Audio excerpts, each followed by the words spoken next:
King. Oh, good pass ni Gomez. And he's hammered by Marlo Aquino.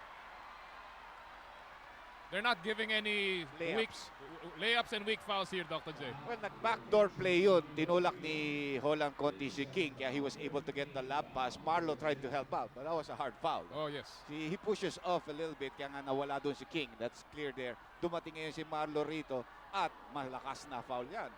Pero talagang bolang hinahabol niya ng Marlo. Yeah, Talagang. because if it was the face, it was bordering on a deliberate foul. Yes. Wherein he should be given 2 free throws plus possession. And, of course, Marlo has to sit down. Habang pinapalabas yung slow-mo na yan, nandun sa ating Big 9, nakikita ni Kevin Holland at parang iiling-iling yung import. Ganun bang kalakas yun? Yeah, that was quite a blow. No? And all of a sudden, that 4-0 run by Alaska cuts down that lead to 4. Ganito rin yung laro ng Gordon sa San Miguel. When they got to a certain stage, they stopped